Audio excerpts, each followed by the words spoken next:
And welcome spring, welcome sunshine, and welcome to all of you here to the North Chapel today.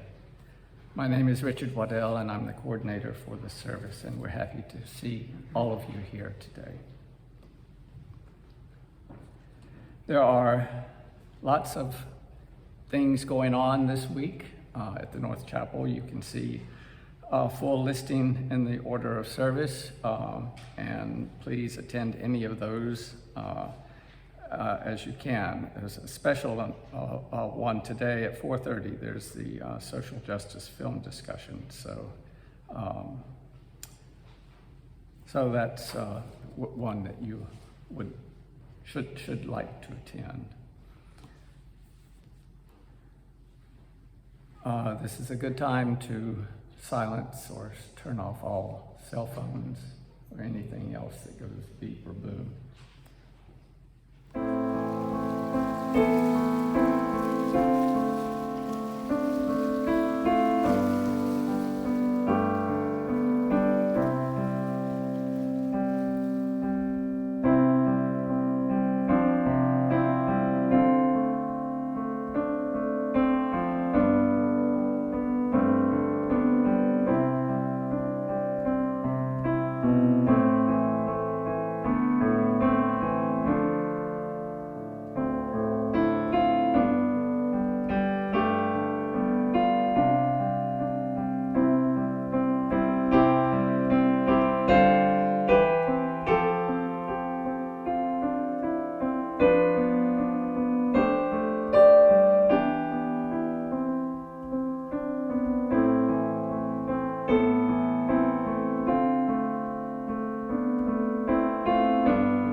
Have you ever tried to hug the ocean? Have you ever sworn to swim a kiss? Oh, good day, forever the sacred earth beneath our feet, forever the sky above, forever the river and hills and grasses, forever the sun and moon and stars. Seal these in our heart and help us to remember. Remember the ways in which we love thee. Forever the earth beneath my feet. What does it mean to forever something? Good morning and good Sunday. I hope that this new day finds you well. Today is Sunday, April the 24th, and this is a time of remembrance for me. The title of this morning's reflection is Forever the Earth Beneath My Feet, and it is about this act of remembering. I've been rummaging through old boxes and hard copies of old sermons from years ago. I was looking for an old program in the boxes that I have at home. I was looking through them and I came across an old newspaper from back in my teaching days. It's a student newspaper. It's from October of 2003. I've kept it all these years because I was featured on the front page, below the fold. But the front page is the front page nonetheless. Ministry is a second career for me. Before going to seminary, I was a professor of ethnomusicology and I taught at Brooklyn College and at Duke University over this span of 7 years. When I was at Duke, I directed the Mary Lou Williams Center for Black Culture. Students, staff, and faculty gathered there all the time. We had a lot of fun. In 2003, we celebrated a double anniversary.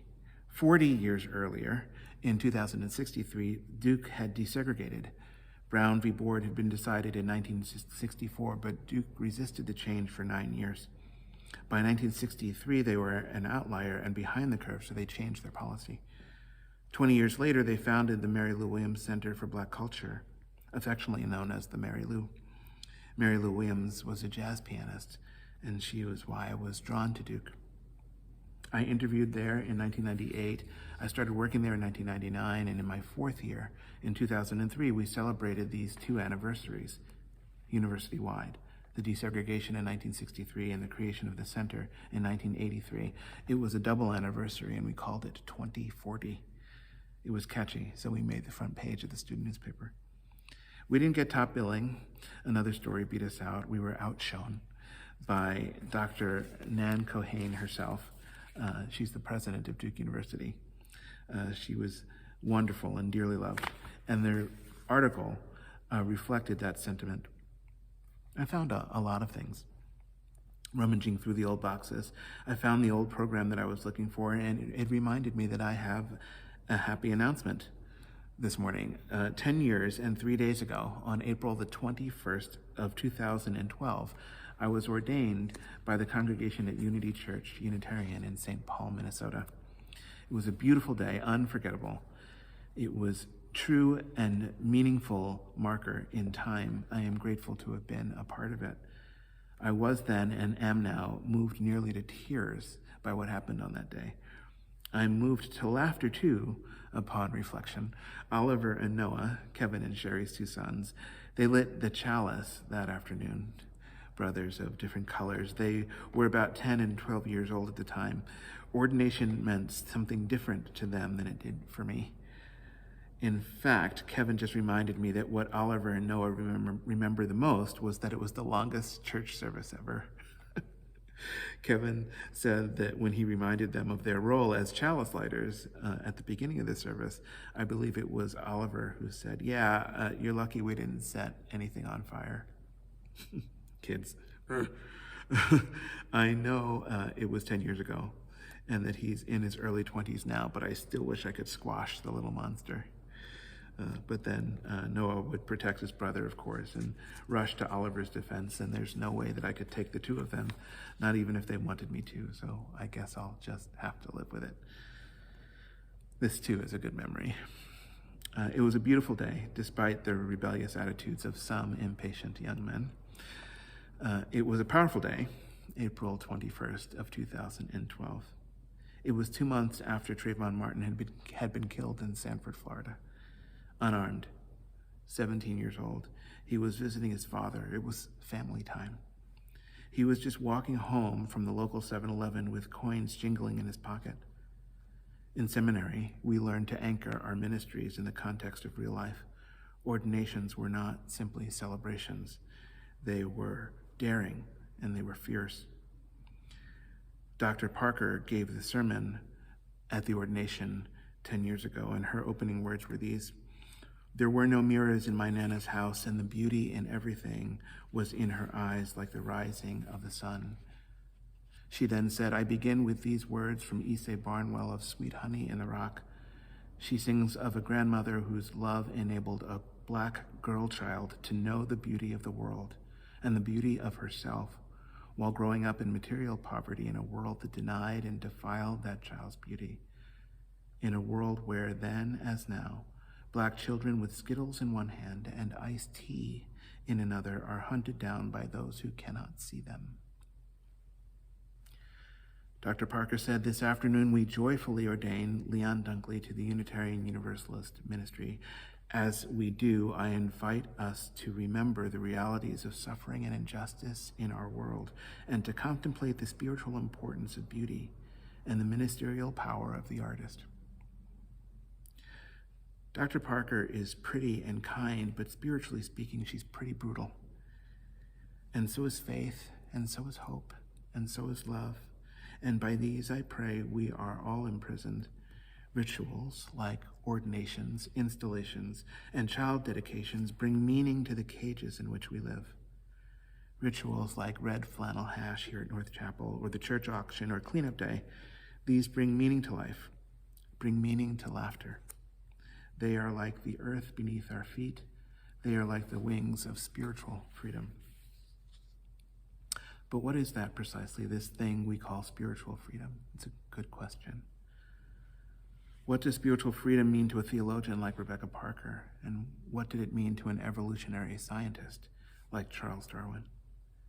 Dr. Parker has written a lot about spiritual freedom in books like Proverbs of Ashes, or Blessing the World, or Saving Paradise. Dr. Darwin wrote about the same thing in very different ways. Now, I just learned from this crash course that I found online on Charles Darwin that in the 1980s, England was moving away from the traditional way of thinking about what was then called natural theology. There were 4 aspects to creation. 1 was a divine creator. 2 was that there were certain species that never change, never evolve. 3, that there was a short creation period. The world was only about 6,000 years old, even though some scientists knew better at the time. And 4, there was a perfect design for every species. Darwin's theories went against the assumptions of natural theology, but what is cool about Darwin is that he was a 19th century scientist. He was a scientist at a time in which science was not so distinct from theology, not like today. In 1859, Darwin wrote his famous work, The Origin of the Species. Natural theology was still the prevailing wisdom of the time. Now, when I think about the 4th principle of Unitarian Universalism, which is the free and responsible search for truth and meaning, I think of bold thinkers who broke new ground. I think of people like Charles Darwin, whose family, incidentally, was Unitarian. Charles Darwin was born in September of 1809, 213 years ago. His mother was the churchgoer in their family, but she died when Charles was only 8 or 9, and things changed for him after that. So it's a little hard to claim him as our own, and I'm skeptical of that practice anyway, but I do think it's noteworthy. Charles Darwin's parents and grandparents were Unitarians. Darwin is a great example of thinking freely and for oneself. He broke the prevailing mental cages of the time. The mind cages, the soul cages, the ones that can prevent us from being free, the ones that can imprison us spiritually. Darwin was free. Freedom is so important because in freedom we can find clarity and purpose. We can find meaning. In our hymnal, there are many songs about spiritual freedom, and one of them, the words are these: circle round for freedom and circle round for peace. For all of us imprisoned, circle for release. Circle for the planet and circle for each soul, for the children of our children will keep the circle whole. It's funny. Circle was the name of the meeting group that gathered at Unity Church in St. Paul on Monday evenings at 7 o'clock for food and for fellowship. Circle was put together by an organization called Amicus. Amicus is a local 501c3. It is a nonprofit that was based in Minneapolis. The founder and the president of the organization was a member of Unity Church, so it made sense for Circle to meet there.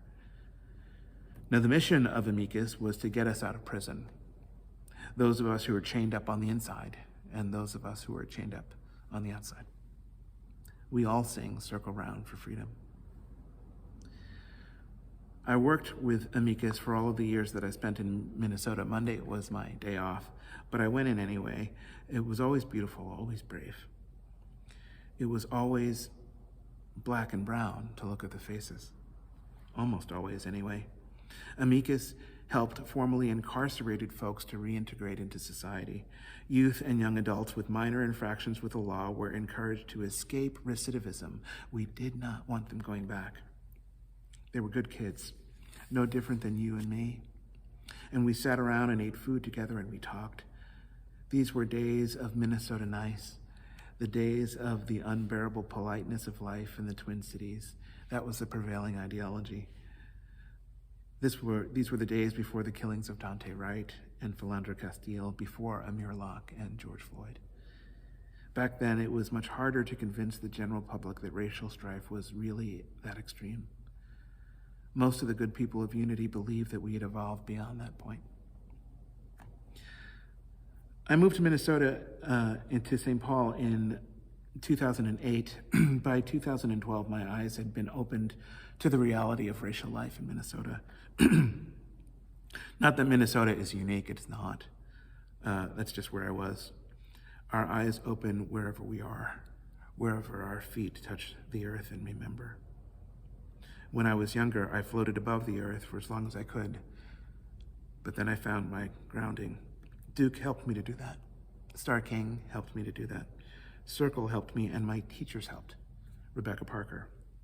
Rob and Jan Eller Isaacs, the members of Circle, the group that gathered on Monday nights at Unity Church to deepen the meaning of human freedom. Now, for the past 10 years, I have been passionately devoted to the power of human freedom. I have resisted and have rebuked and have rejected that which limits human freedom. I have worked hard and have been deeply committed to the cause of defining, revealing, and making visible that which threatens to imprison us without our knowing. I've been passionately dedicated to and committed to and given to the things that make us free. Crosby, Stills, Nash, and Young sing of freedom. They sing, "Find the cost of freedom buried in the ground. Mother Earth will swallow you. Lay your body down." And I take what they say and sing seriously. Many times I have been broken and shattered by this commitment that I've made. It was a dangerous commitment, but my life has been made more meaningful by the journey. In the strangest of ways, I'm grateful for the pain. Now, Darwin's notions were dangerous because they did not justify the way we live. They were things that didn't comfort us. They were things that were provocative. They made us question if we were headed in the right direction. Darwin's notions made us live more deliberately. Darwin was the childhood hero of an evolutionary biologist named Stephen Jay Gould. I think that Stephen was so smart and so brave and so grounded and so unflappable, especially when it came to the idea of human progress. In an interview that he gave in 1996, he talked about this issue. He talked about the meanings of Darwin's phrases, the famous one, the survival of the fittest. He explained that Darwin's idea of fitness had no moral implications and that Darwin's fitness had nothing to do with human progress. He explained that Darwin's fitness does not accumulate into patterns such as increasing complexification or betterment. Gould explained that a fish in a pond, which may be a hydrodynamic marvel of perfection that may have been there for 10 million years, knocking out species after species by virtue of its perfection of its design, but it's still going to die in the pond it's still going to die if the pond dries up. Gould explained that the accumulation of adaptive changes over time does not build into sensible patterns, and that the slow arc of time engenders the opposite understanding, engenders the lack of pattern, the randomness, the contingencies, the unpredictability. Evolutionary science does not do anything for the ego. It doesn't make us feel special or important, quite the opposite. It has the excellent quality, though, of being true. We are the ones who get to make meaning in life, not our bodies. I really like Stephen Jay Gould. I like his groundedness and his dispassion. He doesn't get all caught up in things that don't matter. He says his piece and he moves on. I persevere and I persist. I revel in my righteousness. I wallow in ways that don't do me any good, but I do it anyway. Stephen Jay Gould keeps his eye fixed on the goals that he sets out for himself. I admire him. He was so much cooler than I am. We are the ones who make meaning in life, not our bodies, not our bones. Biological determinism is intoxicating. It feels really good when it works for us. When it doesn't work for us, we resist. We break the French Bastille. We raid the gun house in West Virginia. We storm the beaches at Normandy. We fight and we find release. Or we lose and we fall out of history and no one remembers us. When we are intoxicated, when we are drunk with the illusions of society, we feel meaningfully chosen and not just lucky in the whimsy of life. These illusions make what is ordinary, commonplace, and average about the way we are suddenly seem exclusive and spectacular. On the other hand, when we are sober, the opposite thing seems to happen. Our sobriety makes what is ordinary and spectacular about the way we are seem suddenly random, accidental, mundane, and even mistaken. When we are not careful, sometimes we lose our sense of meaning, and it starts when we are young. A poet writes, "They taught us kids in school at the between the recess breaks that the universe just sort of fell together like a big mistake. It started with a bang that set the pieces flying, and then it cooled and twirled into dinosaurs and dandelions. Now, they said it was a big mistake, but our souls know better than they do. So back in science class, through the looking glass, we were magnifying little ancestors of our ancient past. They break a couple chromosomes and then wait a zillion years or so, and you get an ostrich, a jellyfish, a kangaroo, and a Romeo. They said it was a big mistake to have eyes that see, to have love like this inside of me, to have lips that smile as I swim your kiss, to have minds that will forever, every part of this. Thank you, David Wilcox. To have minds that will forever, every part of this. What does it mean to forever something? It is not in the dictionary, but it sounds so sacred to me. Now, I don't need a drunken belief system to make me feel good about myself, and I don't need a certain kind of body in order to be smart, or to be beautiful, or to be valid, or to be counted, or not to be purchased, or to matter.